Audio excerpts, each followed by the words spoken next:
Ora viva, muito boa tarde, seja bem-vindo ao FTV Debate, hoje 19 de março de 2025. Caro telespectador, entramos à sua tela sem pedir licença para lhe proporcionar o melhor do debate a nível nacional. Para já permitam-me saudar a si e aos nossos painelistas aqui presentes nos estúdios. Começo do meu lado esquerdo, muito boa noite, deputado Muxanga, seja bem-vindo ao FTV Debate. Muito obrigado, boa noite a si, boa noite Dr. Mlongo, boa noite ao povo moçambicano, aos internautas e todos aqueles que nos assistem.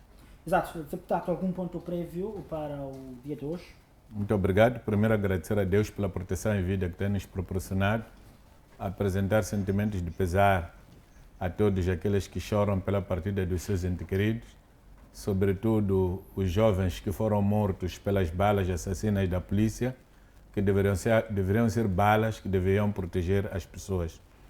A minha solidariedade estende-se à família do empresário indiano raptado e assassinado por membros da Polícia da República de Moçambique, do distrito de Guijá, na cidade de Choco, e rogo a Deus para que acolha a alma dele no paraíso, tendo em conta o trabalho que ele estava a realizar. E aqui há um entretanto, está a ficar claro, parece que esta disciplina de sequestrar e matar está a ser ministrada em qualquer escola da polícia. Não é possível o que está a acontecer nas dimensões em que está a acontecer. E pior, com silêncio cúmplice do comandante-chefe das Forças de Defesa e Segurança e dos outros comandos da Polícia da República de Moçambique.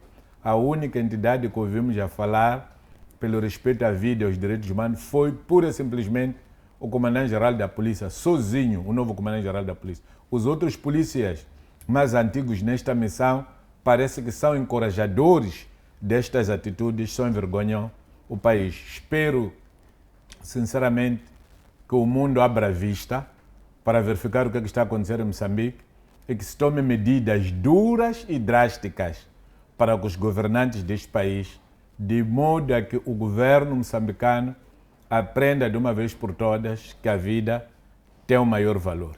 A segunda questão que eu tenho é apresentar sentimentos de pesar à Companhia da Mineração das Areias Pesadas no Chibouto pelo arrastamento e morte do seu operário indiano, que foi arrestado no dia 6, cujo corpo foi encontrado no dia 9 num dos riachos lá do Chibouto.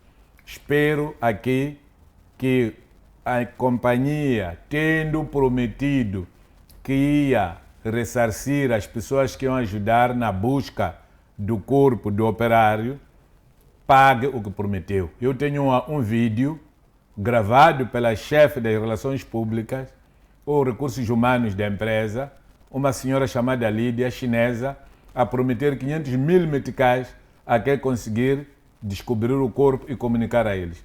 Há um cidadão, apesar de ser negro e pobre, que deixou de fazer das suas para ir vasculhar aquele matope até conseguiu apanhar o corpo.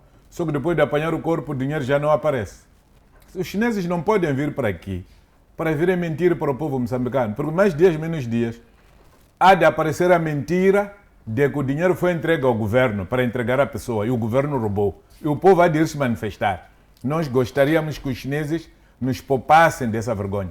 Paguem os 500 mil meticais ao pescador que encontrou o corpo do chinês, porque quem promete na República de Moçambique tem dívida. A terminar, gostaria de saber se os 11 doentes anunciados semana passada pelo diretor do Hospital Provincial de Pemba já se fizeram a Nampula, no Hospital Central, onde devem prosseguir com tratamento médico. Muito obrigado. Exato, muito obrigado. Também passo a saudar o Dr. Mlongo. Boa noite, seja bem-vindo ao FTV Debate.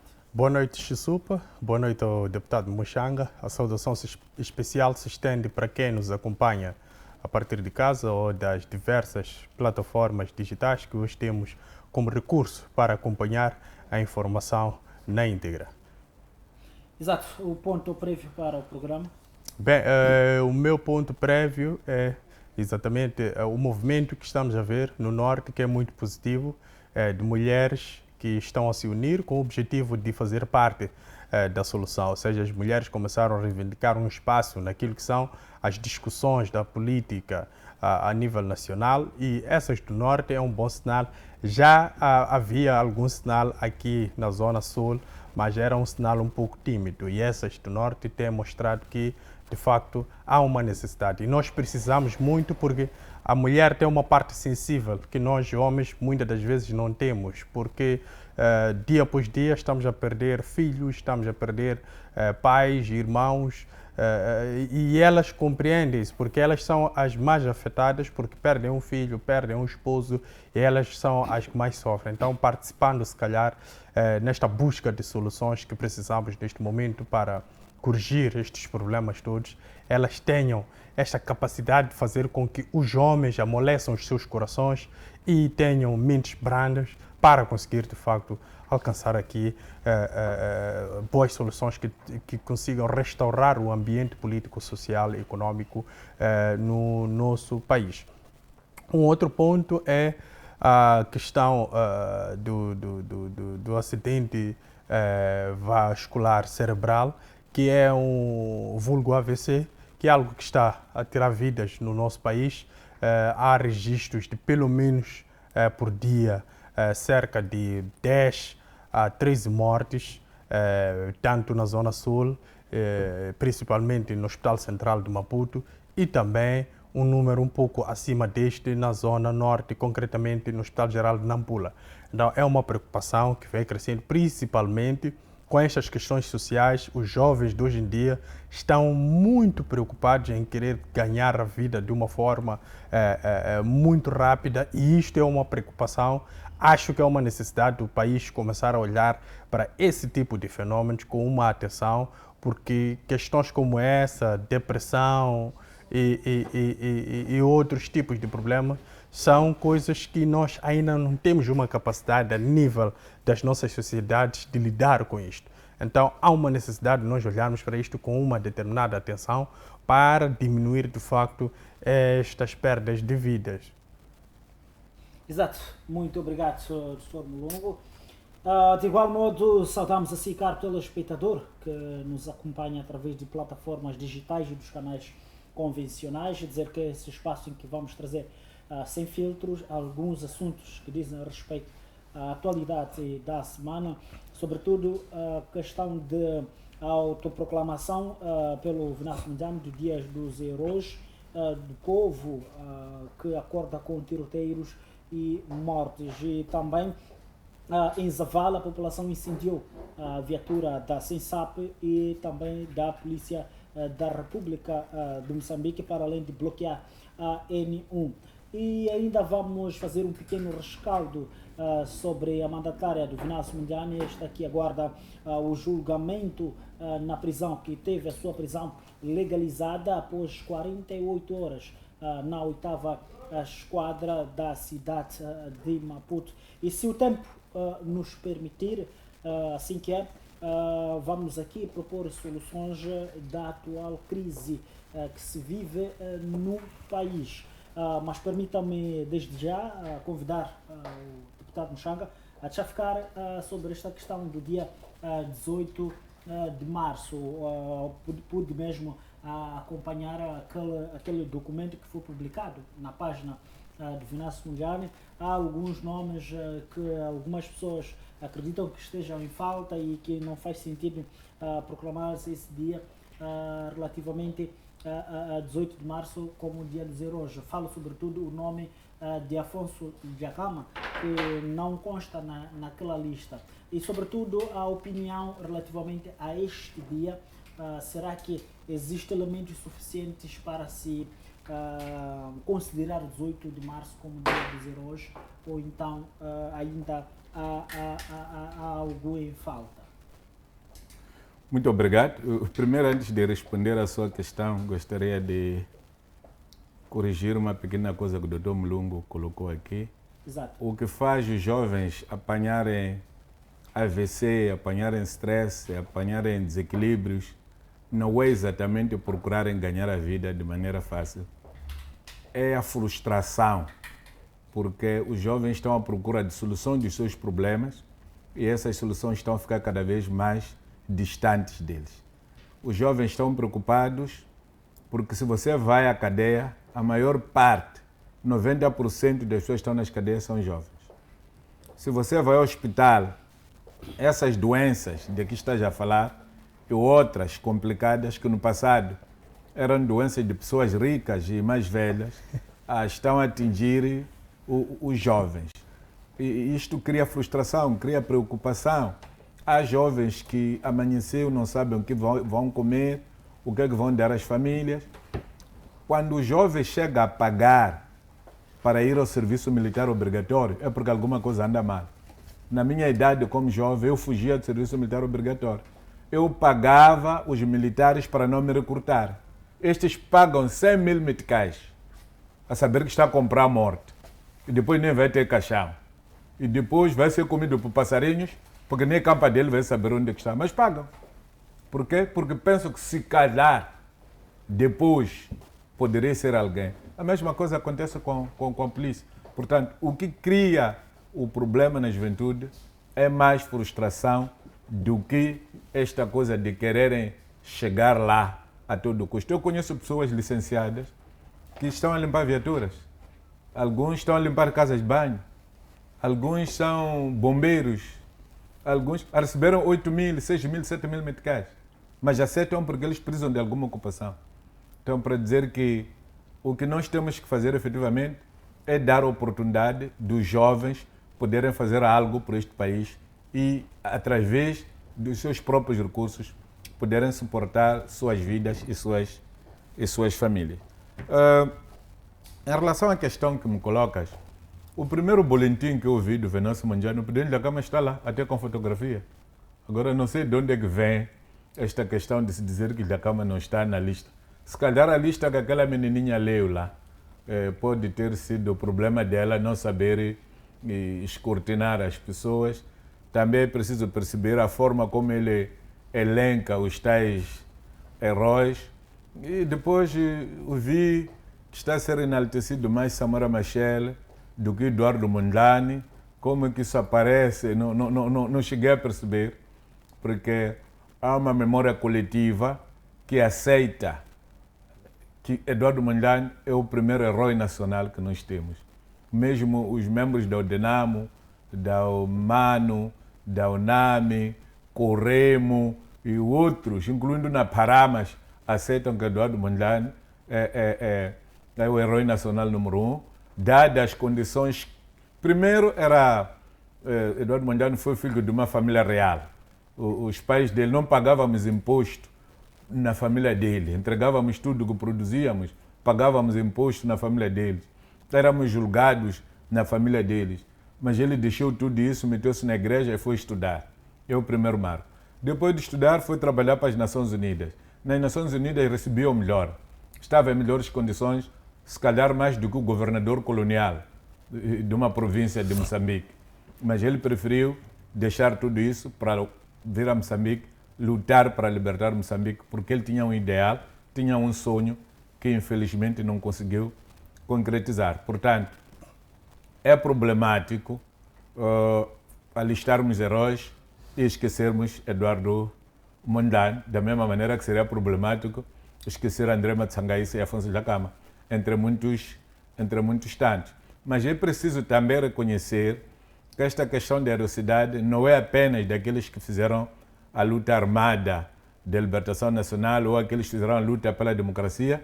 É preciso reconhecer que há heróis de outras frentes, como é o caso da nossa menina de ouro, a Lourdes Mutola, que não podemos recusar essa heroicidade, ao falecido Craveirinha, que não podemos recusar a sua heroicidade. Portanto, quanto a nós achamos que o engenheiro Venâncio Mondlane fez um levantamento bonito, porque é um debate político que se levanta. Porque se a cada dia que mora alguém é dia dos heróis, acho que nós ficaremos todos os dias do ano, por cada dia do ano é um dia de qualquer coisa. Por isso, há dias que devem ser celebrados, há dias que são feriados. E nós, por exemplo, na RNAM celebramos 17 de outubro, data em que tombou o comandante André Matsangaíça, Mas agora temos o problema do 3 de maio, o dia de falecimento do presidente Afonso Dhlakama. Como é que fica? Então, vamos ficar com 2 datas? Como é que fazemos? Aglutinamos? Vamos trazer uma tsangaíça de lá para onde está o presidente Dhlakama? Ou vamos tirar o presidente Dhlakama para ser celebrado no dia 17 de outubro? Penso que é um debate que precisa de todos nós, sem paixões, sem nervosismo, razão pela qual nós continuamos a recomendar que o presidente Chapo, no lugar de apostar nas mortes dos manifestantes, conforme está a ganhar aso agora, ligaram-me alguns religiosos de alguns sítios a dizerem que receberam mandatários do presidente Chapo que iam anunciar para os religiosos saberem cuidar dos seus filhos porque o governo ia mandar matar. Por isso, para eles, lá no Chibuto, no Chocwe, em Massinga, sobretudo o percurso que fez o comandante-geral da polícia. Dizem que o compromisso era que os religiosos, os líderes comunitários deviam fazer a lista dos miúdos que se juntam às manifestações para esses miúdos serem eliminados. E efetivamente está-se a cumprir. Com este azar da linguagem, em que o presidente falou de sangue em Cabo Delgado e não está a aceitar pedir desculpa, o caldo entornou-se no chão. Portanto, mais uma vez, eu gostaria de voltar a apelar ao Presidente da República para aparecer em público, deixa de mandar. Assuma que o erro foi da boca dele. É a boca dele que tem que corrigir o erro. Explique o que é que pretendia dizer. Mais dias, menos dias, nós já continuarmos da forma como estamos, vamos entrar em situações. Ontem apareceu coisa bonita, o governo de Zé Eduardo dos Santos ter proibido a entrada de personalidades, incluindo Venâncio Mondlane e Denis Tevani, mas hoje está a ser vergonha porque tanto o Congo como o M23 abandonaram o presidente da União Africana. Significa que os próprios africanos já entendem que os africanos não são solução para os problemas africanos. Se os congoleses, que são vizinhos de Angola, recusam mediação de Angola, Angola, que está a acolher o maior número de refugiados da República Democrática do Congo, Angola, que foi acolhida na República Democrática do Congo em tempo de guerra, Angola, que neste momento está no auge porque está a comandar a União Africana, está claro que João Lourenço, em matéria de diplomacia, é igual a -9.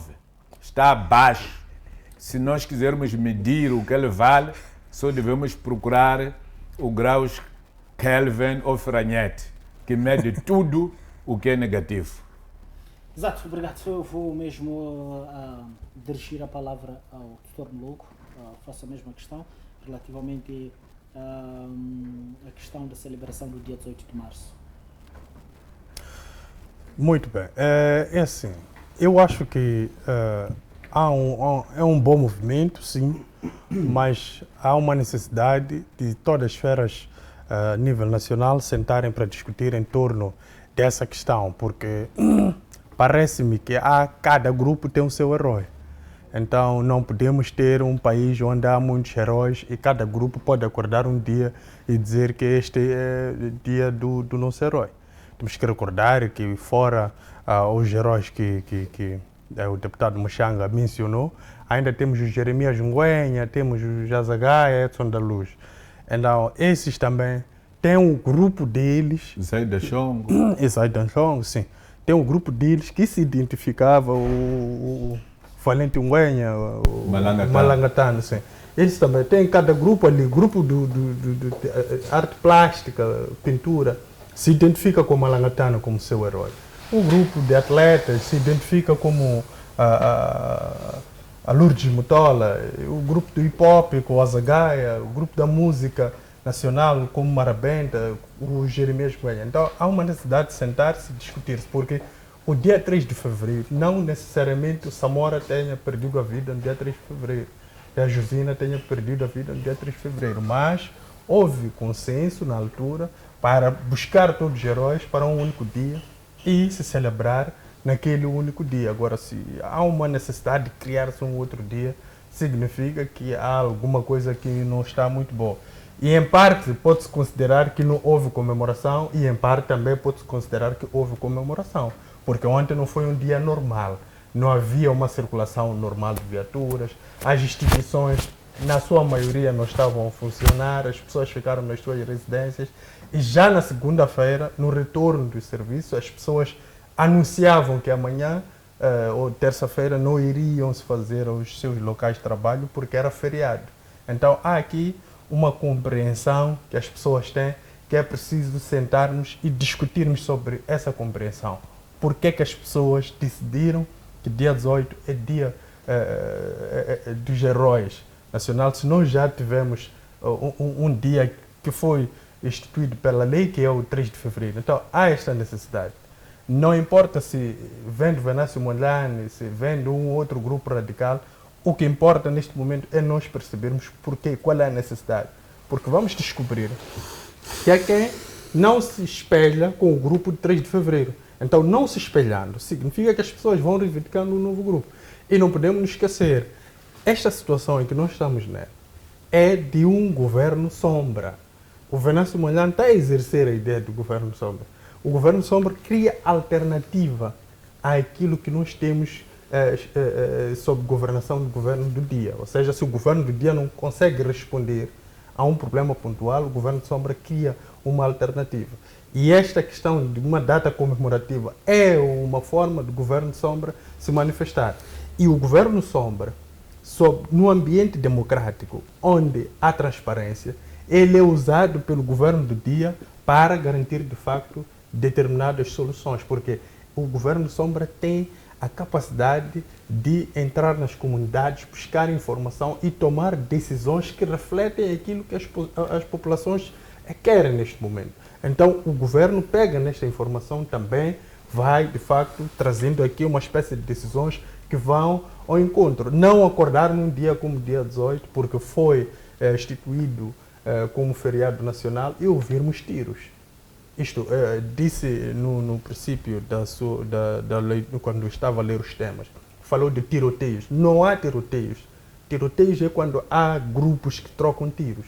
É disparos, porque é só um lado que dispara contra o outro. Então, a polícia é que estava a disparar. Então, temos que sentar, perceber isto tudo. Por que a polícia tem esta ordem de sair do seu quartel, ir ter com as populações e efetuar disparos?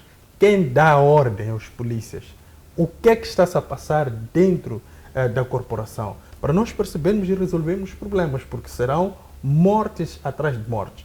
O deputado Mushanga levantava aqui a reclamação dos religiosos que receberam informação de que haverá uma perseguição. Os religiosos, para mim, é parte que não contribui em nada para alcançarmos soluções. A maioria dos religiosos que nós temos são puxa-sacos, são lambibotas, não conseguem trazer alguma solução na mesa e nem alertar o Presidente da República, porque eles têm um espaço para isso, sobre a situação real que nós temos nas nossas comunidades, salvo igrejas como a Igreja Católica, que tem esta capacidade por causa da sua pujança na política internacional, porque a Igreja Católica se posiciona como ela pretende, porque ela influencia em algum momento algumas decisões e também a forma como se comporta o ambiente político internacional, porque é um ator das relações internacionais. Agora, os nossos aqui internos também são atores porque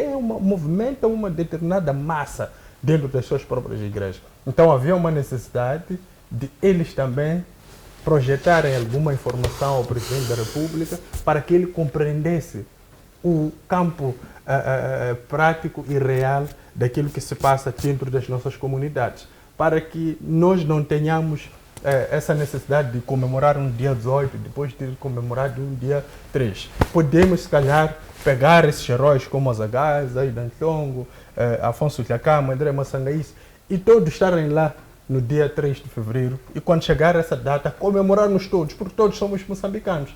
A Renamo, que reivindica um espaço do André Massangaís e do Tlhakama, também é daqui, do nosso país. Então, o MDM também pode dizer que o David Simango também foi seu herói. Então, vamos juntar essas figuras na mesma data e comemorarmos todos para que não haja esse divisionismo na nossa sociedade.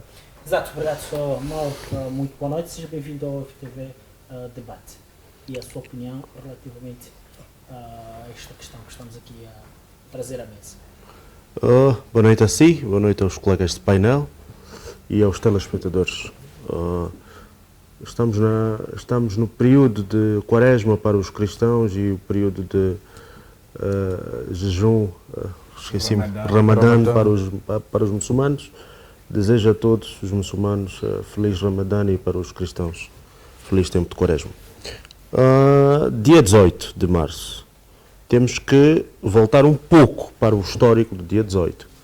Dia 18 foi aquele período, ou foi aquela data que seguiu depois do funeral do Azagaia, cantor Azagaia, né? E houve o que houve. Me pareceu que as pessoas estavam ávidas em, mais do que comemorar, fazer uma espécie de homenagem e chamar a atenção sobre o que Azagaia representava nas suas vidas e como é que as suas vidas eram enfrentadas dentro de Moçambique, num contexto político e social, mais à margem daquilo que a própria Azagaia utilizava através da música, uma espécie de crítica ao regime do dia, ao governo do dia. Entretanto, neste mesmo dia 18, houve tiroteios, existem pessoas que perderam, conheço um que perdeu o dedo, conheço outro que a sua visão foi afetada, perdeu um olho, e existem se calhar alguns anónimos, e esse dia ficou marcado. Agora, é importante que também refletamos, dentro daquilo que os meus colegas de painel já fizeram, e bem, chamar aqui a atenção de que sim, este dia é um dia importante para aquelas pessoas que utilizaram e colocaram o marco dia 18 como um dia importante para as suas vidas por estes motivos que eu aqui abordei. Agora, o Venâncio Mondlane, há um detalhe muito importante. O Venâncio Mondlane, de forma muito interessante, porque eu também estava, não participei da marcha, mas porque tinha alguns afazeres naquela área próxima, conseguiu-se ver que o Venâncio Mondlane também não estava integrado na marcha, mas queria fazer um aproveitamento político próprio com o seu equipamento de filmar e de fotografar, incluindo o seu pessoal. Quando estava-se a arrebentar aí os tiroteios, os tiros das forças da Yuri e outras forças, o Venâncio Mondlane estava ali no INSS, exatamente no prédio. À frente do INSS, ele estava ali com o seu pessoal, mas na proteção pessoal e do seu pessoal, e notava-se claramente que ele não tinha, nenhum interesse particular em se juntar, mas sim tinha um interesse em aproveitar da marcha para politizar. E hoje, de facto, vimos que há politização desse dia. E de várias formas, a politização é compreendida e é vista até em ditos decretos presidenciais, que se estipula dia 18 de março como dia dos heróis. Agora, há uma crítica que se deve fazer, porque aborda-se aqui até de um governo sombra, mas eu não conheço nenhum governo sombra que tenha um único membro. Um governo sombra é aquele que propõe mudanças, é aquele que fiscaliza o governo do dia, é aquele que faz ensaios sobre como é que pode ser o seu governo caso ganhe nas próximas eleições. A Renamo, quando saído das primeiras eleições, me recordo bem que o próprio presidente Jacama até mostrou que nós estamos a formar um governo sombra, fulano de X vai ocupar a pasta X, fulano de X vai ocupar a pasta X. Até a própria pessoa dizia qual era a pasta que estava a ocupar. Aqui não estou a ver ninguém a dizer qual é a pasta que está a ocupar, senão one man show do próprio Venâncio Mondlane, que já estipulou, que já atribuiu tarefas a si próprio, que diz o que é que se tem que fazer e através de um dito decreto está a dizer que é dia do coisa. Mas temos que nos recordar que esse tipo de atitudes, quando são efetivamente politizadas, existe aqui uma perspectiva, uma influência que as ações deste fulano vai fazer, ou deste cidadão vai fazer, no sentido de que as pessoas comecem a perceber coisas que de facto não sejam corretas. Porque nós temos um dia que é um dia dos heróis moçambicanos. Apesar de nós não concordarmos quem lá esteja, mas todos nós concordamos, por exemplo, quando se estipulou dia 3 de fevereiro, todos concordamos que dia 3 de fevereiro representa e bem por causa da morte do primeiro ou do fundador da Frente de Libertação de Moçambique e que fez muito por esse país. Então é importante sim utilizarmos esses marcos, que são marcos generalistas, marcos que de facto aglutinam a todos os moçambicanos e não marcos de forma específica, porque, como disse aqui o meu colega ao lado, vai ser complicado porque depois vamos ter dia dos heróis destes, dia dos heróis daqueles, dia dos heróis de outras pessoas. Então eu acho que não é o caminho. O mais importante é de facto compreendermos qual é que deve ser a luta, porque este movimento representa qualquer coisa. Eu acho que o Venâncio não tem poder nenhum sobre este movimento. Quem até se calhar tem mais preponderância para falar sobre o movimento, talvez seja a Quitéria Gringana, porque esteve à frente, a Cídia também esteve à frente, talvez o Natércio também esteve à frente, mas o Venâncio Mondlane não tem poder sobre isso.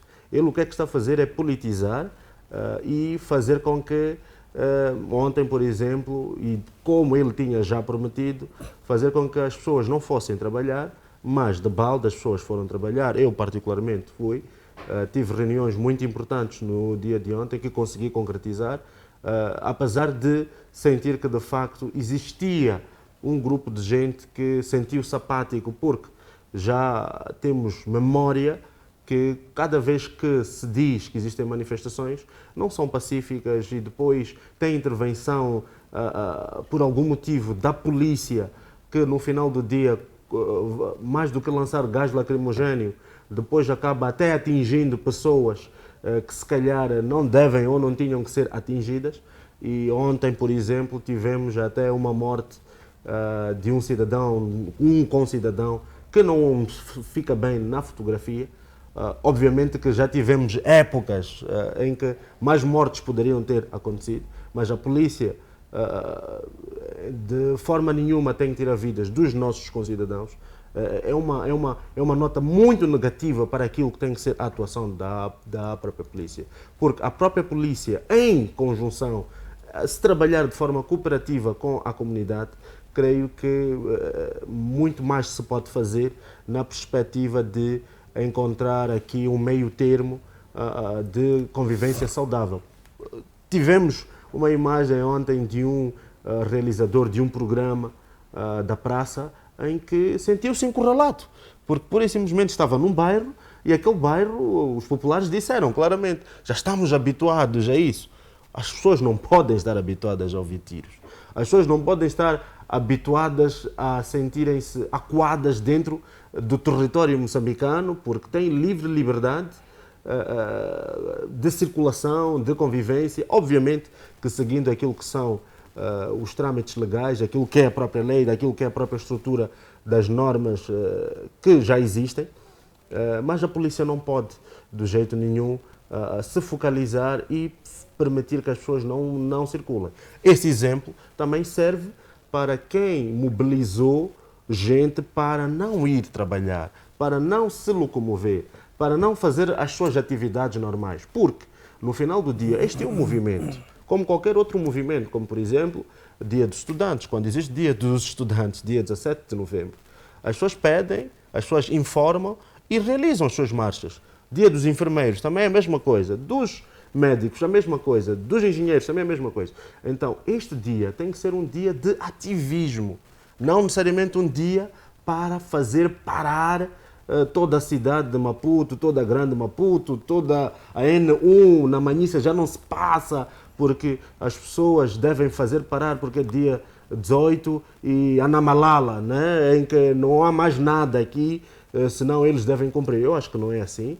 Isso é um Estado de Direito, esse é um Estado que existem instituições que devem ser compreendidas, que devem ser usadas. Muita gente não sabe que existem tribunais, que existem as procuradorias, que existem outras instituições que podem, sim, ser de acesso fácil para qualquer cidadão moçambicano, para colocar as suas queixas, para colocar as suas questões e por aí fora. Então, é importante deixar claro que este dia tem que ser de ativismo, para poder levantar os panfletos que quiserem, com os megafones, um trajeto devidamente identificado, depois vai terminar, se calhar, com uma feira de saúde, se calhar depois faz-se doação de sangue, faz-se limpeza ali ou acolá. É assim como tem que ser, mas não proibir que as demais pessoas, os demais concidadãos, parem das suas atividades porque alguém está a dizer que tem que parar e, aliás, alguém que até está a ferir um dos princípios básicos da própria democracia, que é tudo isto que eu já elenquei no meu discurso. Exato, obrigado, Mauro. Eu vou mesmo para António Muxanga. Ainda esteve-se a fazer a menção sobre o dia de ontem, a questão de baleamento dos indivíduos, ou melhor, de um dos residentes, pode ser residente, assim que considera-se uma informações que tivemos, da zona de Casa Branca. E moradores diziam que ele não esteve a manifestar, não esteve no grupo dos que estavam aí a paralisar. O que lhe parece estar a falhar no seio desta relação entre a polícia e a população e o que deve ser feito, embora que já tenhamos aqui levantado, sobretudo nessa experiência que se viveu o dia de ontem, porque olhando para um pouco por todo o país, já há lugares que quase a atividade esteve a decorrer na maior normalidade. Eu penso que faltou pensamento positivo pela parte do comandante da polícia que foi a trabalhar na zona de Trevo. E se nós fôssemos uma polícia disciplinada, ele devia ser preso com aquele grupo de polícias que estavam no carro que se meteu na Estrada Velha, porque o outro blindado estava na N4, mas o carro que entrou na Estrada Velha é de onde saiu a bala que atingiu o miúdo. Depois, o outro blindado que estava próximo da ponte, o comandante também devia ser preso, porque viu-se pessoas em cima do blindado a dispararem gás lacrimogêneo para dentro do quintal. Porque ali é um quintal que separa. Se a ideia é tirar as pessoas da estrada, ninguém tem que atirar para dentro do quintal. Voltou-se a repetir aquilo que aconteceu naquele dia da chegada de Venâncio aqui, em que alguém atirou para este nosso escritório, para aqui onde nós estamos, de propósito, a brincar com a arma. Pá, pá, pá. Pá, pá, pá. E temos sorte. Temos sorte porque as redes sociais, as televisões estão nos ajudar a identificar as pessoas. Eu penso que, havendo vontade, o comandante-geral da polícia pode exercer essa experiência, mandando prender a tropa que trabalhou na zona da Casa Branca, para eles poderem aprender e serem condenados. E se fosse necessário até, por que não aplicar pena capital a eles, que é para a mãe deles também sentir a dor que os filhos dos outros sentem. Porque nós, para grandes feridas, precisamos de grandes remédios. E esses grandes remédios só podemos conseguir dessa maneira. Continuar a dar processo disciplinar ao polícia que mata de propósito, não estamos a fazer nada. Suspender ou expulsar o polícia que mata de propósito gratuitamente, não estamos a fazer nada. Se calhar, em sede da legislação, essas pessoas tenham que merecer a pior punição. Mas não se conseguiu disciplinar as terras que governavam, porque aquele que matava o homem, ou vendia o homem, era punido com pena superior àquela que se aplica ao leão e leopardo quando encontrado na aldeia. O leão e o leopardo, quando encontrados dentro da aldeia, independente do mal que tenham feito, sabe qual é a pena que é aplicada. Então, é essa pena que o Manucu se aplicava. Agora, não estou a perceber porque que, nesta altura em que temos pessoas licenciadas, até juristas, a governar o país, não podem saber levantar voz e chamar a atenção a isso. A impressão que está a ficar efetivamente é que o governo reuniu, decidiu em sede própria e deu ordem à polícia que tem de se matar. Estamos a ter problemas. Falhou a morte da primeira secretária de Inhambane, falhou a morte da administradora de Inharim, mas parece que agora aparece o administrador de Vilanculos morto. Não sei se é verdade ou não. A ser verdade, onde é que estamos a ir? quase que o diretor provincial das penitenciárias de Nampula estava morto. O carro que foi queimado da penitenciária é um carro que estava em trânsito. Vinha de Maputo, estava lá o diretor a transportar coisas importantes, o carro ficou lá. O que é que estamos a fazer? Ia-se matar alguém que não tem nada a ver com a situação da província de Inhambane, porque ele nunca esteve nesses grupos de sequestro de Inhambane. Correu o risco de ser morto o filho de dono, perdemos viatura, que tudo leva a querer que é uma nova viatura que vinham buscar, não chegou ao destino. O comandante distrital de Zavala destacou polícias para irem acudir à situação. Os polícias foram espancados, se não morreram foi por sorte, mas consta-me que levaram muita apurada, que alguns podem até ter sequelas, e a viatura foi destruída. Pura e simplesmente porque alguém não quer conversar. Decidiu que tem que matar, vai ser respeitado porque mata melhor do que quem. Então eu penso que há alguma coisa que tem que mudar. E efetivamente aqui os religiosos têm um papel de orar para o presidente Chapo. Porque está a parecer que o coração dele é mais rígido do que o coração de Faraó. Fiquei satisfeito em ver a imagem dele quando iam quebrar jejum em casa da Margarida Talapa. Não sei se o Deus dos muçulmanos pode nos ajudar a mexer um pouco o coração dele. Enquanto isso, porque sei que ele é cristão, estamos em Quaresma, os cristãos também, que roguem a seu Deus para ver se manienta o coração dele. Não podemos continuar a assistir às mortes gratuitas, porque este sangue que está a ser derramado terá que ser justificado por qualquer um.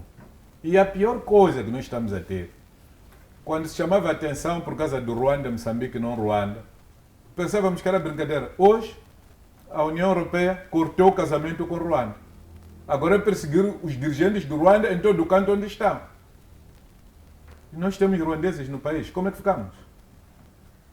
Se a qualquer momento o apoio que a União Europeia está a dar às forças ruandesas para estar em Moçambique terminar, quem suporta essa fatura?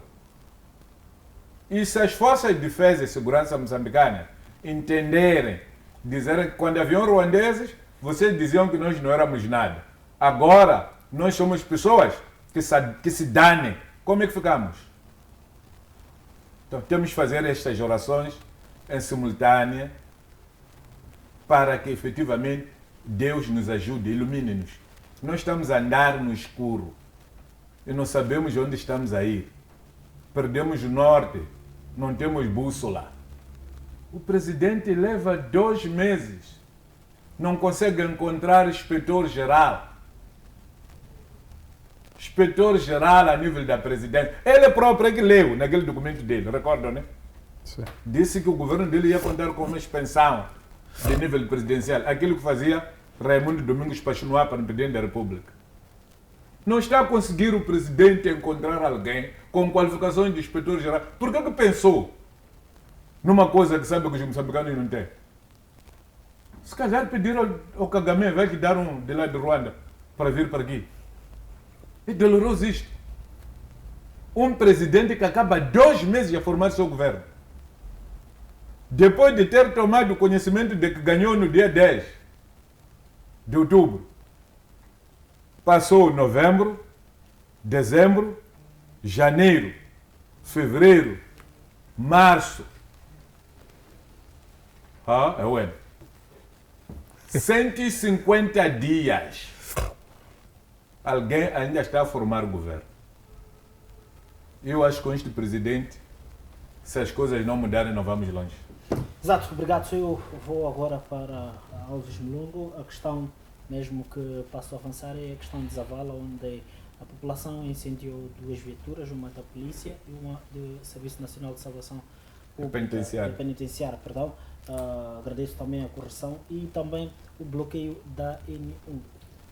Olhando para estes fatos, o que leva exatamente a população e a questão do sequestro que esteve a ser falado? Será que a população pautou por uma boa postura ou a polícia devia ter utilizado um outro mecanismo para poder se interagir com a população. O que realmente pode estar a acontecer, assim fazendo uma análise de forma superficial?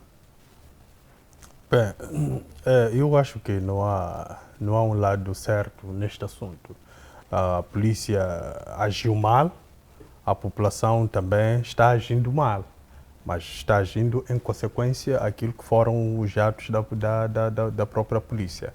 Agora, eu acho que esses tipos de exemplo devia-se usar para uma reflexão por parte do próprio governo, mas principalmente por parte do Comando-Geral da Polícia.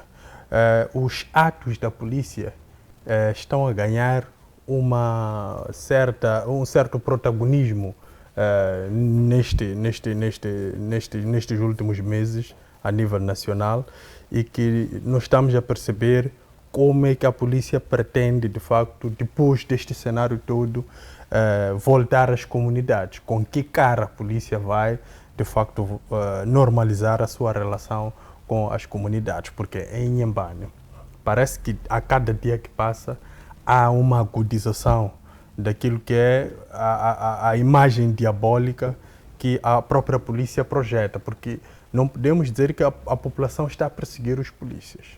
Os polícias é que estão a projetar uma imagem para a população. Mas temos que fazer aqui uma seleção. A unidade de intervenção rápida, ela está a prejudicar outras forças como a Polícia de Proteção, que são essas forças que, quando recolhe a unidade de intervenção rápida, estão lá para conviver com a população, porque eles são os primeiros, estão na linha da frente no combate ao crime e na busca de soluções para a comunidade. Então, estes são os maiores sacrificados. São esses que, quando a população entra em alvoroço, a sua fúria vai, de facto, pegar a polícia de proteção e trânsito, queima as suas viaturas, e depois também são tirados vidas, enquanto esses que causaram isso, que é a unidade de intervenção rápida, já não está lá na província. Então, há uma necessidade de todas as forças se reunirem e conversarem devidamente com a unidade de intervenção rápida. A unidade de intervenção rápida tem que mudar de postura. É uma força anti-motim, sim, mas tem um modus operandi que não é correto. O modus operandi da unidade de intervenção rápida cria muitos problemas dentro das comunidades. Não é possível que alguém esteja no seu quintal. Nós recebemos vídeos de ontem. Até crianças foram atingidas por gás lacrimogéneo. Vimos nas manifestações escolas primárias que receberam gás lacrimogéneo dentro da sala de aula. No Chibuto. Exatamente, nas enfermarias. Então, esta forma como está a atuar a unidade de intervenção rápida não é correta. E alguém deve dizer isso. O comandante civil deve sentar com o comandante desta força e receber a devida explicação sobre esta forma de atuar e depois sair e comunicar com a população, porque outro problema que nós temos é a questão de comunicação para com as populações. Não estamos a conseguir comunicar com a população. Alguma coisa então aqui está a falhar. Eu até fiquei feliz quando vi o Lionel Mushina, conheço ele muito bem, as suas capacidades, ele foi agora chefe do Departamento de Relações Públicas do Comando. Eu acho que ele vai trazer uma nova forma naquilo que é o posicionamento da própria polícia, sobretudo a interação com as comunidades. Mas ainda está nos primeiros dias de trabalho. Então, estando nos primeiros dias, ele ainda tem outros assuntos por tratar dentro da própria corporação. Então, o comandante-geral tem que se focar na questão da forma como atua a unidade de intervenção rápida, no sentido de encontrar soluções para que diminua-se, de facto, esta forma que a população depois tem como o tubo de escape, perseguindo a polícia de trânsito. Hoje a polícia de trânsito não pode controlar viaturas, não pode criar os seus roadblocks. Nós já não temos semáforos aqui em algumas avenidas da nossa cidade. A polícia de trânsito é que estava a nos ajudar, mas porque a polícia de trânsito tem receio de ser o elado, como se diz na praça, ela não se encontra lá. E nós precisamos dele. Há um engarrafamento insuportável na cidade. Há uma anarquia. É normal o indivíduo entender que tem que andar contramão e entrar numa via e andar contramão. Então, há uma necessidade de haver aqui uma restauração. E isto aqui, não podemos imputar culpa a uma figura, seja ela política, seja ela não política. Temos que sentar todos, comunidade, governo, todos nós temos que sentar e discutir soluções. Este não é o momento de ainda sentarmos para discutir porque que aquele é da Frelimo, porque que aquele é da Renam, porque que aquele é do MDM. Este é o momento de sentarmos e discutirmos por que nós estamos a assistir dia após dia um derramamento de sangue. Não importa neste momento se o presidente disse em Cabo Delgado que vai se derramar sangue. Pode ter sido no calor da emoção, do discurso que ele disse isso, mas a compreensão que nós temos é que os fatos estão lá. Há, de facto, perda de vidas dia após dia. A polícia está a perder vidas, a população está a perder vida, então o Estado moçambicano está a perder os seus compatriotas. Então há uma necessidade de nós sentarmos e alcançarmos soluções. Mas as soluções devem vir desta força. Eu acho que esta força está a criar muitos problemas. Então deve-se refletir em torno dos seus comandos e em torno do seu modo de operando. Mas aqui há uma particularidade que muitas das vezes eu acho que compromete muito este processo. É que a força da UIR está em Cabo Delgado a combater contra os insurgentes. Eu acho que, em algum momento, leva-se os agentes que estiveram a combater em Cabo Delgado e mandam a eles para frente nas manifestações. Eles vivenciaram em Cabo Delgado decapitações, viram os seus compatriotas, companheiros de trincheiras a caírem, e isto tem alguma alteração na parte emocional do indivíduo. E quando se leva esta pessoa para situações como manifestação, a sua forma de agir, ela pode ser muito agressiva, porque esta pessoa pode se assustar com qualquer tipo de movimentação e responder com uma munição real. Porque não temos neste país a questão de reintegração social. Aquelas pessoas que vêm de Cabo Delgado precisavam de um acompanhamento de um psicólogo, de um sociólogo para se reintegrar à sociedade. Então, como não temos isso, temos que ter muita atenção a esses irmãos que estão a combater no Teatro Norte, que depois estão a vir aqui para estar por de frente na questão das manifestações, porque o modo de operante está-nos a prejudicar muito. Desculpa, é assim. As pessoas vêm do teatro operacional têm muito respeito. Os militares, esses conseguiram parar o barulho aqui. Estão no teatro operacional. Alguns deles acabam de voltar, foram chamados, estavam no período de descanso.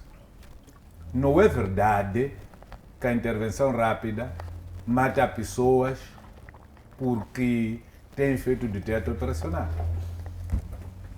E por que fazem sequestro de empresários? Aprenderam com insurgentes também? Aquela vergonha que aconteceu agora no Choco. Um chefe do setor policial, chefe do posto policial, que estudou na CIPOL, é licenciado em ciências policiais e foi patenteado antes de se apresentar no seu posto de trabalho.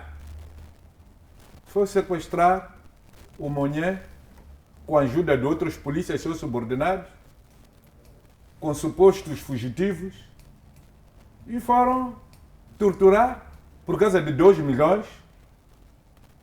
Não houve 2 milhões, mataram e enterraram. E pelo que se diz agora, o Serviço de Investigação Criminal diz que não é a primeira vez aquele oficial envolver-se nisso. Já roubou armas, já esteve a assaltar coisas na Macia, já roubou motorizadas. Quanto tempo ele levou a ser formado na CIPOL? Não deu para limpar o juízo dele? Em que sociedade estamos? Eu penso que o problema da intervenção rápida tem muito a ver com o comando. Tem muito a ver com o passado. É só ver como é que se comportava o comandante Kala, que foi o comandante da intervenção rápida. E quando é que a intervenção rápida começa a matar de forma indiscriminada? A intervenção rápida sabia disparar, atingir as pessoas nas pernas. Desde que entrou Kala, saiu Kala, entrou Bernardino Rafael, tudo estragou-se. Há alguma mão ali? Por isso que eu dizia, há mais de 25 anos que eu nunca ouvi discurso de direitos humanos na polícia. Isso terminou com Miguel dos Santos, quando foi comandante-geral. Naquela altura. A substituir o antigo ministro o Pascoal Ron. Já não se fala de direitos humanos na polícia. A polícia tem instrumento para usar, é para matar. Olha, houve um momento que aqui haviam 2 caminhões de água. Onde é que andam aqueles caminhões? Nesta manifestação eu não vi aqueles caminhões a circular. Estão aonde? Quem é o manifestante que já foi apanhado com arma a disparar contra a polícia? Porque precisa de ser respondido com chumbo. Quem tira chumbo? Estamos a brincar com coisas sérias. Estamos a manchar a imagem do país. E neste país nós vamos chorar. Porque as ações não estão longe. Quando as ações forem aplicadas, nem saúde, educação já destruímos, nem comida, nem combustível para os próprios dirigentes. Os empresários agora já pararam de pagar impostos, a reivindicarem perdas que tiveram. Os estudantes estão na rua a reivindicarem certificados que não são dados. Os enfermeiros prometem estarem na rua abandonando os doentes. Quer dizer, a cada dia que passa, os próprios magistrados, que se empenham alguns nesta coisa de perseguir e intimidar, estão a planificar greve. Os procuradores estão a planificar greve. Isto é um estado falhado, pior que Guiné-Bissau. Então, o presidente da República precisa de marcar passos. Não pode ser uma pessoa que reage. Tem que ser uma pessoa que projeta. Você pergunta hoje qual é a relação que existe entre os 3 secretários do Estado que estão no Ministério da Educação. Qual é o grau de subordinação entre eles? Na ausência e impedimentos do ministro, quem substitui? Só falta dizer que é o diretor nacional do ensino básico e secundário. O diretor nacional estará acima do secretário do Estado. Nós não podemos andar a cabular coisas. Eu ouvi dizer que o presidente mandou pessoas para Portugal para irem cabular. Está a me parecer que o ministro, que o presidente tanto confia, que é o ministro da Casa Civil, nunca trabalhou no Estado. Estava nos projetos aí, tipo MCNet, Kudumba, essas coisas de mafia que andam a encarecer os custos de importações e exportações de coisas. É o que ela andava a fazer. Está em condições de dirigir o governo. Nunca foi chefe de localidade. Não sabe como é que o Estado funciona. Como é que a função pública funciona. É o confidente do presidente, encarrega de formar o governo. Por isso foi carregar todo o grupo que é de amigos dele. Amigos e familiares dos amigos dele. Aqueles estão com ele na Kudumba, aqueles estavam com ele na MCNet. Onde é que nós vamos com isto? Quando você diz que está a formar um governo com meritocracia, quem disse que em Tete não há pessoas com mérito? Em Manica não há pessoas com mérito. Sofala não há pessoas com mérito. Cabo Delgado não há pessoas com mérito. Zambeza não há pessoas com mérito. Niassa não há pessoas com mérito. Isto é insulto para nós, Machangados. Sabe, eu falo isto com muita dor, porque quando eu fui a Cabo Delgado pela primeira vez, participei numa reunião onde todas as pessoas, quando levantavam a primeira coisa, diziam: abaixa Machangana. Abaixa Machangana. Fiquei envergonhado. É Mocimboa da Praia, é Menguelewa. Abaixa Machangana por quê? Porque dizem que houve um tempo em Cabo Delgado, todo o governo, até chefe de posto, era Machangana. Porque os naturais não podiam ser. A população do sul do Save, toda ela, não representa 25% da população moçambicana. Como é que uma pessoa consciente vai formar o governo com 65% de pessoas provenientes desta zona? Onde é que está a representação? A proporção, o respeito pela cultura dos outros. É só para carregarmos insultos por causa dele. Uma coisa já tínhamos conseguido ultrapassar.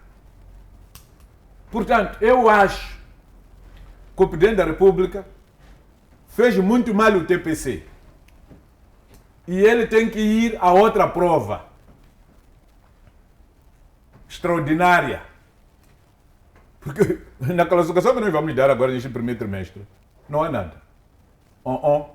Até prometeu que o secretário do Estado ia se concentrar apenas em assuntos estritamente previstos na Constituição. Não é isso que está a acontecer. A saúde, a educação continuam a ser dirigidos pelo secretário do Estado. A Constituição dá ao secretário do Estado os registros notariados. Ele tem que ficar com a Justiça e tem que ficar com os recursos minerais. Só. Porque os outros, ele é simples olheiro, porque o comando é vertical. Não pode se meter nos tribunais, não pode se meter com as procuradorias, nem pode se meter com a polícia, não pode se meter com as forças armadas, nem pode se mexer com a migração. Exato. Muito obrigado, António Mushanga. Eu vou mesmo com o Mauro da Silva, levamos muito do seu tempo e esteja à vontade para ainda falar sobre este assunto. Muito obrigado. Foi bom ouvir o Dr. Mushanga, o deputado Mushanga, sobre estas questões. Eu acho que é pertinente que pensemos o país, não partidos políticos. É muito importante. Está de parabéns o deputado Mushanga. Bom, o que é que eu vou aproveitar aqui? Obviamente que este é um assunto extremamente sério. Extremamente sério porque são ações que levam vidas humanas. Estamos sempre a cantar, a gritar, a falarmos profundamente de que mais nenhuma vida deve ser perdida, mas no final do dia me parece que dos dois lados a lei do talhão, ou de talhão, não sei como é que se diz isso, é a que está a prevalecer. Exato. Dr. Mauro, eu peço só um instante, eu vou primeiro passar muito rapidamente para Alves Mulungu por uma questão de concertação. Dr. Mulungu, ainda eu gostasse que fizesse um toque na questão da mandatária do Venâncio Mondlane, que já está legalizada a sua prisão, na sequência desta detenção que ocorreu na 8ª Esquadra.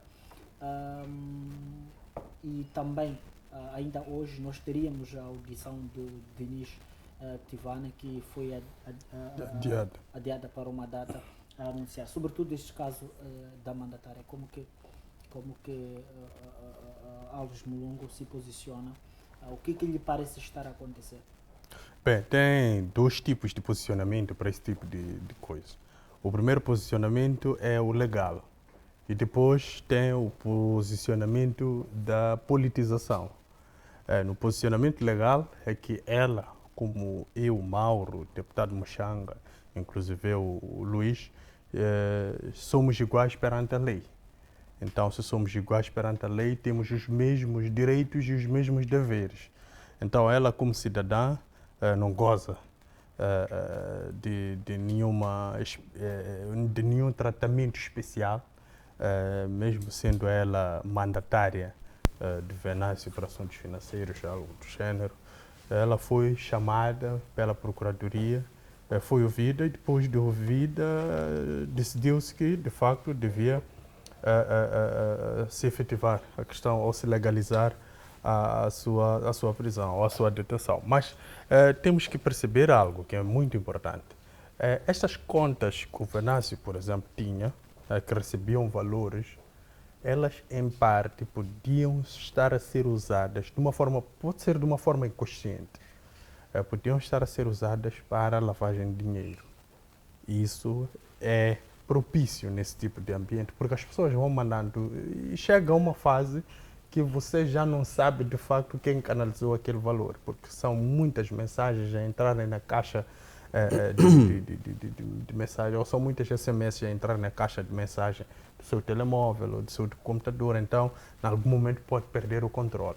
Então, se perde o controle, significa que já não tem aqui uma espécie de contabilidade organizada ou sistema financeiro com controle devido para poder justificar cada vintém que entrou lá no seu dispositivo. Então, isso despoleta uma curiosidade das autoridades que elas começam a olhar para isso como sendo branqueamento de capital. E este tipo de fenômeno tem o seu tratamento na parte legal. Mas isto, como eu dizia, tem a parte legal e a parte da politização. Na parte da politização, olha-se isso como sendo uma perseguição à figura de Venâncio Mondlane, ou seja, já se criou termos legais para que esta figura não consiga se movimentar com alguma liberdade a nível nacional, não faça os seus comícios, os showmícios nas províncias e também não apareça de qualquer maneira em viagens para fora como fazia antes. Então já se criou. Então agora parece haver, estou no âmbito da politização, parece haver também a ideia de asfixiar todo aquele setor financeiro que financia estas movimentações de Venâncio. É verdade que temos que perceber até as próprias lives, o Venâncio gasta certos recursos para poder as realizar. E não só, mas também as suas viagens, tudo. Então há esta necessidade não só privá-lo de forma legal, a sua movimentação a nível nacional, mas retirar os recursos para que ele não tenha essa movimentação a nível nacional e crie aquilo que a autoridade neste momento compreenda como sendo incitação à violência. Então, essa é a parte da politização que eu compreendo neste processo todo. Mas aqui temos que chamar a atenção a algo. Os processos deste género devem ser transparentes, deve-se comunicar ao povo o porquê aquela senhora foi detida e depois foi legalizada a sua prisão, parece que já está numa penitenciária. Então há esta necessidade e isto muitas das vezes não é de facto partilhado com o público. Daí que a legitimidade das nossas instituições ela vai sendo perdida cada vez mais porque parece estar a exercer, até pode estar, mas eu prefiro ficar mesmo no parece estar a exercer uma função política, ou seja, a mão política de um determinado grupo entra nos processos judiciais e usa-se isso como instrumento de perseguição àquela ala política que não concorda com o governo do dia e que de facto ganha uma certa popularidade por causa dos seus discursos não alinhados com os do governo do dia. Então temos que ter muita atenção e esse tipo de decisões, nestes momentos de convulsão social, de crise principalmente, devem ser objeto de análise antes de torná-los públicos e antes de os efetivar, porque pode levar a uma nação inteira a uma questão de conflito de uma forma descontrolada, porque as pessoas vão compreendendo que já não há autoridade, porque a autoridade que resta ela serve à política. Então as pessoas tenderão a criar uma autoridade que vai lhes possibilitar fazer os seus próprios julgamentos. Ou seja, teremos aqui tribunais populares, onde eles vão julgar e vão condenar. Então há uma necessidade de se refletir muito antes de se decidir nesses termos. Exato, obrigado Alves Mundongo, obrigado mesmo mais uma vez por emprestar este saber. Eu vou voltar agora para o Mauro. Mauro, peço desculpas por lhe cortar porque havia um problema técnico, tive indicação de um problema certo. Peço que não tenha perdido o seu fio de pensamento e continuar com... Sim, eu dizia que é de lamentar porque utilizamos o tempo de antena, que é valioso, para poder pedir, para poder lançar a nossa voz em relação a vidas dos nossos concidadãos, que infelizmente são perdidas. Mais do que isso, também bens públicos ou privados. Agora, o que eu quero cingir-me aqui pode ter mesmo relação com alguma separação de águas que deve começar a acontecer. O que eu estou aqui a tentar dizer é o seguinte.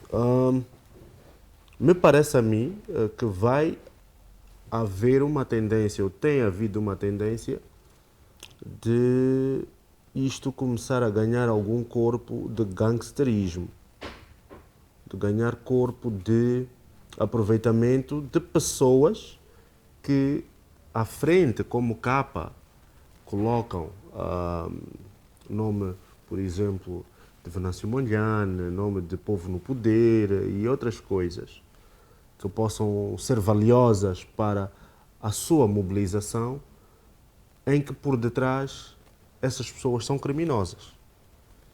E no final do dia é o Estado que vai se enfraquecer. Por isso, é uma oportunidade para o próprio Venâncio Mondlane separar as águas. O Venâncio Mondlane tem que assumir que já chegou o tempo de formar um partido político. E esse partido político tem que ter toda a orientação clara de um partido político, de modo a separar essas águas. Porque hoje, tudo o que vai acontecendo de errado, só vamos olhar para uma única pessoa, ou pelo menos duas entidades. Se são populares que morrem, vamos dizer que foi a polícia que atacou. Se olharmos que a polícia morreu, vamos dizer que foram os populares que atacaram. Então, é importante que separemos as águas. O Venâncio Mondlane tem que criar o seu partido político, o Venâncio Mondlane tem que estruturar toda a sua organização como deve ser e separar as águas. E assim vai ser um filtro para que os bandidos não usem o nome de Venâncio Mondlane, o nome de Povo no Poder e outros nomes que possam ser vantajosos para estes grupos a favor da parte criminosa que elas têm. Se nós olharmos profundamente, vamos ver que algumas pessoas, de facto, aproveitam-se desse nome para fazer bandidagem. Ninguém sabe, por exemplo, o que é que está por detrás de queima de um carro. Se calhar depois são caminhões que param, depois se calhar são esses mesmos caminhões que possam ser vandalizados, ou são lojas que são vandalizadas, são roubadas, ou se calhar são pessoas que depois desaparecem porque foram raptadas, porque depois tem que se pedir resgate, enfim.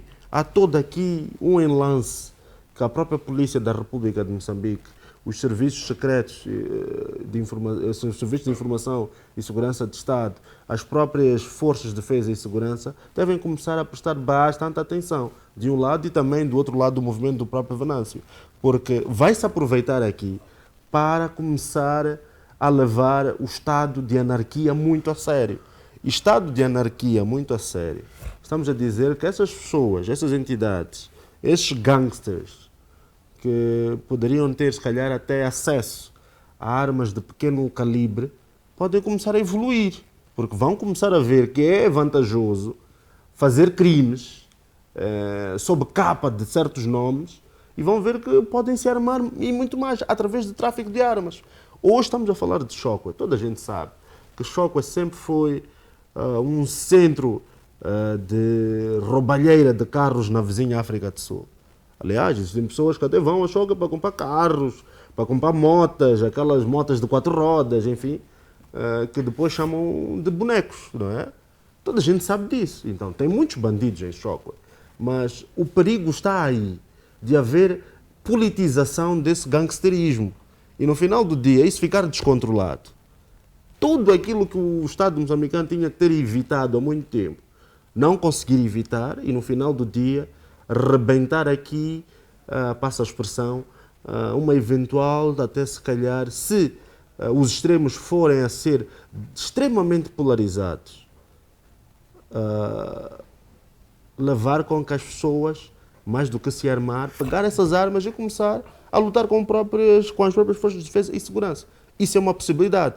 Já vi em várias fontes, principalmente nas redes sociais, pessoas a dizer claramente, estamos a pedir armas, nós estamos cansados, nós queremos lutar, nós queremos matar essas pessoas, nós queremos visitar essas pessoas. Então, o que é que se está a tentar dizer? Há uma grande probabilidade de, mais do que nós colocarmos os olhos e pensar que são as populações pura e simplesmente que estão a queimar, mas pode sim haver um aproveitamento que as próprias forças de defesa e segurança devem validar essa possibilidade e combater essa possibilidade. Tanto quanto já vimos em 2009, 2010, 2011, quando o CISE fez levantamentos que existiam grandes probabilidades de ataques terroristas na nossa costa, de esta coisa de pirataria. E de facto tinham toda a razão e nós queríamos nos proteger, aconteceu aquilo que aconteceu. Mas hoje temos mais esta oportunidade de fazer com que não exista a possibilidade de homens armados dentro dos territórios micro que nós temos, que são as nossas cidades, as nossas vilas, as principais vias de acesso dentro do nosso Estado, que podem sim ser, se nada for feito, ser abocanhado por parte de quem olha isto da política moçambicana hoje como uma oportunidade para poder fazer com que ela seja muito mais forte, consiga se armar, consiga se militarizar e até fazer com que o próprio Estado seja colocado em causa. Então temos que prestar muita atenção neste sentido, sob esta perspectiva da própria política e da perspectiva de segurança. Exato, obrigado, Mauro. Eu vou mesmo para o deputado Xanga, olhando para estes todos os cenários, está a seguir já propostas de soluções para acabar com a situação de crise atual que o país vive e as últimas considerações. Bom, antes de ir às últimas considerações e acabar com a crise, eu só queria dizer o seguinte, que eu já vi pessoas a serem julgadas. Um deles é um jornalista chamado Mbanze, do Mediafax, o Nuno Castelo Branco, professor na universidade, por causa de artigos escritos e publicados em jornal, onde se falava de uma governante cujo marido tem nacionalidade portuguesa. E por inerência do casamento, essa pessoa tem dupla nacionalidade. É verdade que a dupla nacionalidade não vincula a Moçambique, mas quando ela for a Portugal, ela é portuguesa porque está casada com um português. E pode não ser deportada para vir para Moçambique. Havia um debate desta natureza e que alguém entendeu que isso era preparar golpe do Estado. E as pessoas foram parar no tribunal. Foram julgadas. Aquilo foi vergonha, o processo caiu lá. E chamou-se muita atenção sobre o conceito daquela lei sobre crimes contra a segurança do Estado. É por causa disso que eu dizia que golpe do Estado não se pode provar a partir de pessoas paradas na bota alta. Pessoas que estão reunidas no ULEN, dizendo que querem fazer golpe do Estado. Há subsídios próprios. Há um perímetro próprio onde você não pode ser apanhado em grupo. Não é qualquer sítio deste país que você não pode passar a marchar. Aliás, os magermanos marcham até o Ministério do Trabalho. E não é problema. As pessoas marcham até a Assembleia da República. Não é problema. Os desmobilizados marchavam até o gabinete do Primeiro-Ministro. Não é problema. As pessoas podem até marchar até o gabinete do Presidente da República. Só não devem marchar para a residência do Presidente da República. Não podem marchar para a residência do Primeiro-Ministro. Porque aí tem vida particular dele. Lamentavelmente, não é isto que tem se discutido. Discute-se outra coisa. Eu vi duas coisas ali. Fala-se de atentado contra a segurança do Estado, a outra coisa ligada ao terrorismo. Eu acredito que isso tudo vai cair. Porque não há de haver matéria que vai consubstanciar isso. Aquelas gravações, aquela senhora nunca gravou nada.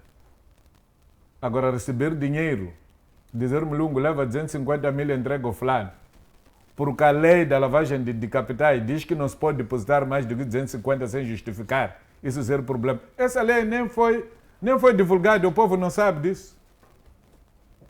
Eu posso ir ao banco, levantar meu 1 milhão de meticais, sei que eu tenho na conta, e começar a distribuir as pessoas que eu quero distribuir. Porque quando eu fiz contrato com o banco, essa lei não existia. Eu fui guardar meu dinheiro, na condição de quando eu precisar do meu dinheiro, eu ir lá buscar. Então, algumas coisas são brincadeiras que alguns magistrados estão a tentar usar, que no fim a cabo só vão manchar. Graças a Deus, o chefe deste departamento é o atual Procurador-Geral da República, Espero que ele esteja atento, que ele não tenha deixado coisas más lá, porque essas coisas poderão o perseguir no futuro. Exato. Estava a falar de Choco. Ora, Choco é um local muito sagrado. Choco é o local onde estiveram concentradas muitas forças. Era a sede da temida 8ª Brigada, do Brigadeiro Mandinji. Choco era a sede logística da 2ª Brigada de Guarda-Fronteira, aquela que está em Massinjir, e a sua infantaria motorizada está em Mapai. Os logísticos da 2ª Brigada da Guarda-Fronteira e a Brigada Motorizada de Mapai tinham os seus logísticos no Choco. Cerca de um pelotão, um grupo. Tínhamos no Choco logísticos da penitenciária de Mabalane. A penitenciária de Mabalane é a 3ª maior depois destas de Maputo. Aliás, era a maior de todas as penitenciárias daqui do Sul, como a Machava foi dividida ao meio, cada Bel e outro sítio. Mas por causa das circunstâncias, muitas casernas já estão partidas, ainda não foram reabilitadas, ficou menor. Tínhamos forças da DCR. Aquelas forças guarneciam o presidente Samora, comandadas por general Kida. Mas nunca tivemos problemas de sequestro nem raptos. Com o envolvimento destas tropas aqui. Nem com o envolvimento de desmobilizados destes grupos aqui. Porque a maior parte destes desmobilizados ficaram no Choco. Ficaram em Mapai. Um grupo em Gaza foi desmobilizado na 8ª Brigada e outro foi desmobilizado em Mapai. Normalmente os desmobilizados, onde são desmobilizados, é onde ficam. A Renamo teve o seu centro de desmobilização das forças de Gaza em Xanganini, próximo de Choco. Nunca tivemos estes problemas. Os problemas aparecem hoje com estudantes da CIPOL, Universidade de Polícias, comandada por comandante-geral da polícia. E o comandante-geral da polícia é que patenteou aquele bandido que sequestra, mata empresários, usa armas do Ministério do Interior. Aqui é onde está o problema. Onde está o Estado aqui? Onde está o exemplo aqui? Por que a nossa polícia tem que andar de cara fechada? Tipo aqueles terroristas do Hamas. Hamas e Hezbollah são as pessoas que andam de cara fechada. Porque são terroristas. Quem está a fazer missão do Estado não tapa a sua cara. Por que a nossa intervenção rápida tem que andar com cara fechada? Por que a nossa força de guarda prisional tem que andar de cara fechada? O que eu sei é que qualquer polícia, para poder abordar o cidadão, tem de ter distintivo. Tem de ter seu nome e fotografia. Como é que polícia com cara fechada quer falar com a população? Como é que você fala com um fantasma? Porque o fantasma é o único que você não pode ver cara. Exato. Então, desculpa, até para fazer coisas mais baratas. No lugar de usarem aquilo ali, podemos ir buscar pelos, aqueles que fazem máscaras lá em Cabo Delgado, de madeira, ou aqueles de Nhau. Vamos distribuir polícia. É mais barato isso. Não podemos continuar a andar como andamos. Exato. Aquilo é uma vergonha total para nós. Pura simplesmente porque as pessoas querem usar a polícia para praticar desmandos. E eu sei que aqueles polícias não fazem aquilo de livre e espontânea vontade. É por causa disso que depois de tudo acontecer, os polícias conseguem dizer quem matou no sítio X é o fulano de tal. Esse que raptou aí é fulano, a fotografia dele está aqui. Significa que dentro da própria polícia, há polícias que não gostam. Maior parte das atrocidades que a polícia faz, incluindo lá, no teatro operacional, quem filma são as próprias forças. Por exemplo, há forças que não gostaram de ver aquela senhora baleada, o primeiro escândalo que houve lá em Cabo Delgado. Há pessoas que não gostaram de ver aqueles insurgentes, supostos insurgentes a serem queimados, e filmaram aquilo e publicaram. Aquelas pessoas fazem parte das Forças Armadas. fazem parte das forças de intervenção rápida, fazem parte das forças de guarda-fronteira. E a propósito disso, as forças da intervenção rápida que estão em Macomia e Nangade devem também voltar para casa para virem comer tsek, para virem descansar um pouco. E esses que se fazem de mais ativos aqui, que vão para lá, para irem demonstrar essa bravura lá, em Nangade e Macomia. Exato, muito obrigado, deputado Mushanga. Eu vou mesmo para o Alves Melongo, as últimas considerações e como parte de soluções para a crise que se vive no país. Bem, em jeito de últimas considerações, dizer que Choque é como outro distrito, tem onde há criminalidade e não podemos dizer que Choque está cheio de bandidos. Em todos os distritos nós temos bandidos e eu conheço boas pessoas em Choque, inclusive pessoas que nos fornecem repolho, tomate aqui no mercado grossista que produzem no distrito de Choque. Agora, soluções para a situação da crise. Eu acho que a solução numa primeira fase passa por encontrar-se um mecanismo onde o Presidente da República possa dialogar com o Venâncio Mondlane. Eu acho que esse é o pressuposto basilar para nós encontrarmos uma solução para isto. Tem que sentar, dialogar e estreitar estes laços, porque ambos são moçambicanos.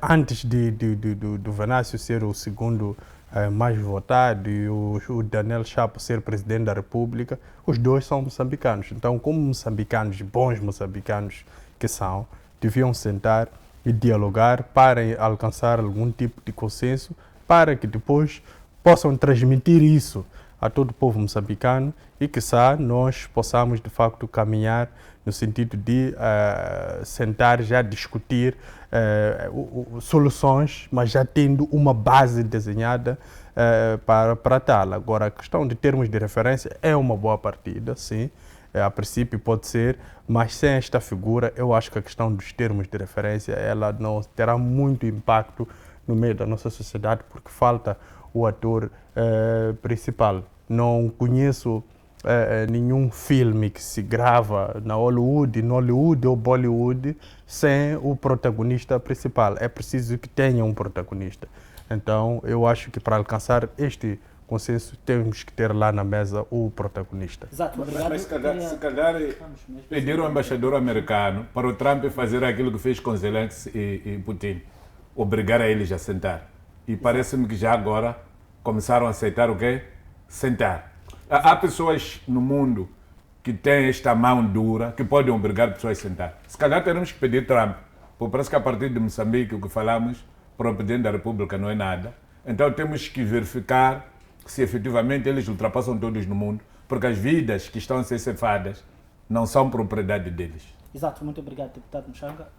Mauro, mesmo em jeito de últimas considerações, queria pedir mesmo encarecidamente uma capacidade de síntese, porque já tenho indicação de que o tempo nos fugiu. Bom, últimas considerações.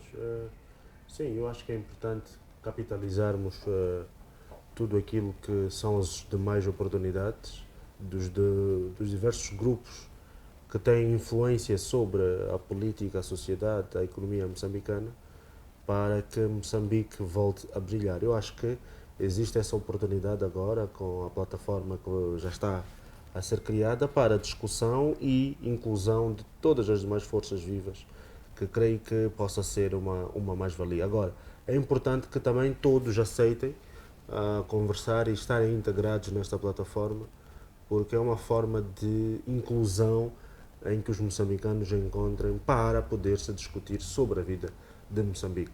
A sua não inclusão não pode significar que você não teve oportunidade para ser incluído dentro desta plataforma. Então é importante que pensemos todos por Moçambique, para Moçambique, e esta pode ser, se calhar, a oportunidade para darmos aquilo que é o nosso contributo para o melhor de Moçambique e para os moçambicanos. Não basta Venâncio querer, é preciso que quem tem chaves do palácio, onde é sede de diálogo, convide o Venâncio publicamente. Exato, muito obrigado, caros painelistas, e assim, caro telespectador que nos acompanhou durante este período de análise e debate deste programa FTV Debate, aqui onde a sua visão se torna uma realidade. Com promessas de voltar na próxima quarta-feira, 20 horas e 45 minutos. Ficamos por aqui e o que sempre temos dito é que o que discutimos aqui é responsabilidade nossa, mas o que você entende é problema seu. Boa noite, ficamos por aqui, até a próxima.